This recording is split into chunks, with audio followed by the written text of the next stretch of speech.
it's time for some more messiness. There's simply too many Clapback songs out there for me to just do one video about them, so I had to make a part 2. If you haven't seen part 1 yet, I'll put a link to it in the description.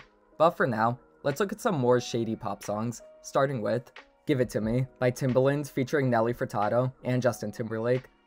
A triple Clapback, and truthfully one of the best hit songs of the 2000s. Give It To Me was the lead single from Timbaland's second album, Shock Value, and it was a huge success, reaching the top of the Hot 100 and becoming one of the biggest songs of 2007. The song is an electro hip-hop track representative of Timbaland's futuristic style at the time, with lyrics discussing personal beefs each artist had.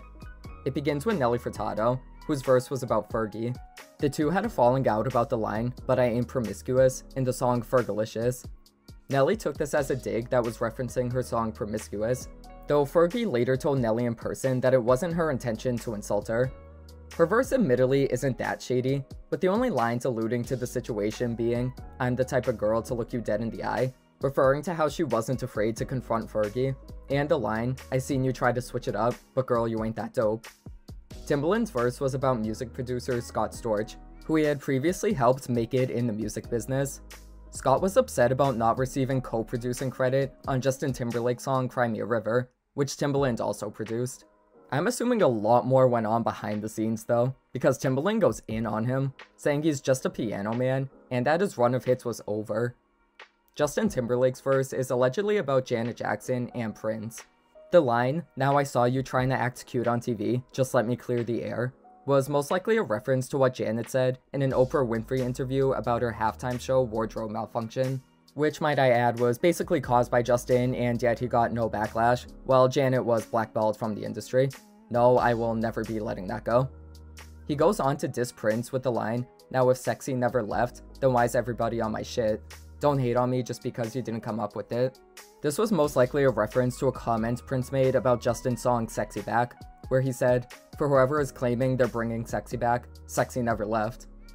There is a lot to unpack in this song, and even though I think Justin was definitely in the wrong, as he very often was back in the 2000s, I can't lie, his verse is pretty good, as well as Nelly's and Timbaland's. This is a powerhouse diss track that still goes hard to this day, although the beefs that were discussed in the song have mostly been resolved. Nelly's gone on to regret doing the song, saying she didn't like being a part of a diss track, and that her and Fergie simply had a misunderstanding. Timbaland and Scott made up in 2008, and have seemingly been on good terms since.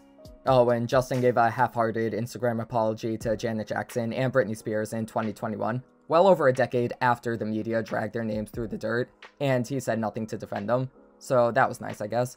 He also paid tribute to Prince in the Super Bowl 52 halftime show in 2018, about 2 years after Prince's passing. Can someone tell him to make up for his asshole behavior a little sooner? He's lucky he's a good performer, that's all I'll say. Boyfriend by Ashlee Simpson. Released in 2005, Boyfriend was the lead single from Ashlee's second album, I Am Me. The lyrics see Ashlee telling another girl that she didn't steal her boyfriend. At the time of its release, it was heavily speculated that the song was referencing a love triangle between Ashlee, Lindsay Lohan, and Lindsay's ex-fiancé Wilmer Valderrama. Ashlee didn't confirm or deny this for a long time, simply saying the song was about making fun of something that she went through. However, in a 2018 interview on Watch What Happens Live, she did confirm that the song was about the situation, but said that there's no bad blood between her and Lindsay. It's actually never even been confirmed if Ashlee and Wilmer did date each other, but the two were friends for years, and listening to her sarcastic delivery in Boyfriend, with snarky lines like, "Well, I'm sorry that he called me and that I answered the telephone," it's easy to imagine that there was something between the two, and Lindsay may have been jealous of that, and may have said something to or about Ashlee. We may never know what actually happened between the three, but at the very least we got a pop rock banger out of it that still goes off to this day. Look What You Made Me Do by Taylor Swift. The lead single from her 6th album, Reputation, Look What You Made Me Do was a moment when it came out. I still remember watching the video debut back in 2017, and I was shook at how head-on Taylor was at addressing all the controversy surrounding her career. I'm sure everyone watching knows this, but just to recap, in 2016, Taylor was involved in a beef with Kanye West regarding his song Famous, particularly the line, "I feel like me and Taylor might still have sex, I made that bitch famous." In her 2016 Grammy acceptance speech, Taylor made a thinly veiled reference to the song, saying there are people that'll try to undercut your success or take credit for your fame.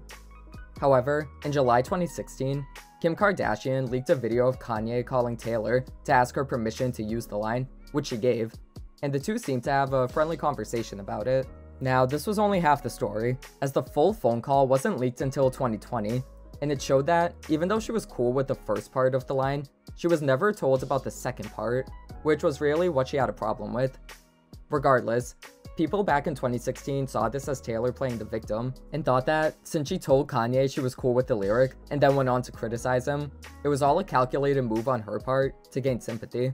The backlash was literally swift, as social media users started calling her a snake, and the hashtag Taylor Swift is over party became a huge trend.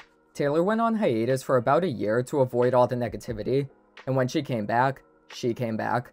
Look What You Made Me Do is a dark electropop song that claps back at all the public scrutiny she was receiving, and plays up the villainous persona she'd been given. The video did the same, being a completely over-the-top, tongue-in-cheek take on people's perceptions of her. This was an extremely smart move, as it wasn't only attention-grabbing and shocking coming from Taylor, who at this point never had a song or video as dark as this, but it also showed just how ridiculous people's ideas of her were. She doubled down on what the media branded her as, which was something she had already done in her 2014 single Blank Space, but Look What You Made Me Do was definitely more upfront about it. While it polarized critics and audiences at the time, the song has gained more appreciation over the years, with people recognizing how it, along with Reputation in general, was a bold, and dare I say, fearless way of defending herself in the face of severe backlash. I personally always liked the song for how campy and ridiculous it was, but it's grown on me even more over the years, and while I wouldn't say it's one of my favorite Taylor tracks, it's definitely one I love to revisit when I want to feel like a badass. Bitch Better Have My Money by Rihanna. If there's one thing of Rihanna's you don't come for, it's her bag. Released in 2015, Bitch Better Have My Money is a trap banger that was based on a lawsuit she had with her former accountant. Early in her career, Rhi hired accounting firm Burdon to help manage her finances, but this proved to be a mistake, as the firm gave her poor financial advice and mismanaged her funds. The firm took home nearly 23% of the revenue from her Last Girl on Earth tour in 2009, while Rhi only got 6%. The firm also recommended she buy a $7.5 million home, at a time when her bank account simply couldn't afford it. Believe it or not, she was on a fast track toward bankruptcy at the time, with her accounts hemorrhaging money. To show how bad things were, she began 2009 with about $11 million in cash, but ended the year with $2 million. Now, while I would love to have $2 million in cash, an artist as popular as Rihanna was absolutely worth more than that, especially given her run of mega successful albums.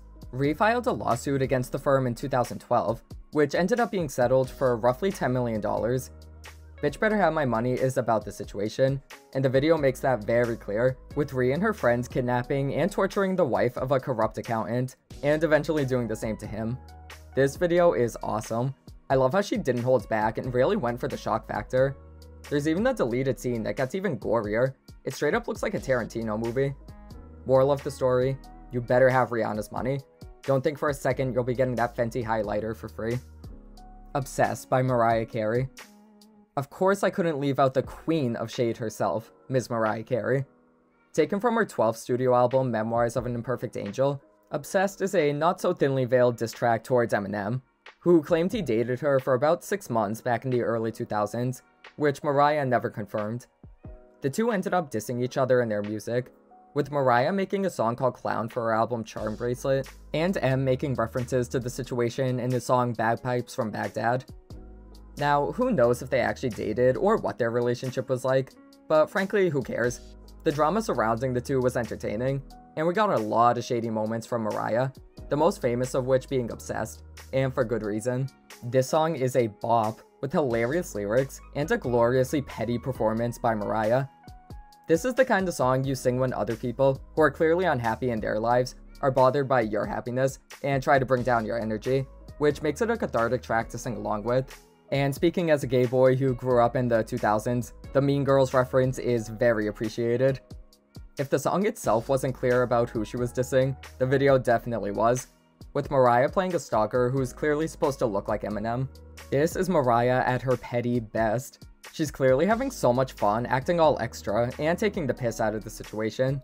Lots of people don't realize just how actually funny she is. She has a great sense of humor about herself, and often incorporates that into her music. Memoirs of an Imperfect Angel, in my opinion, is her funniest album, and Obsessed is a great representation of that. It's over the top, extra, and shady, and just goes to show why you don't come for the queen.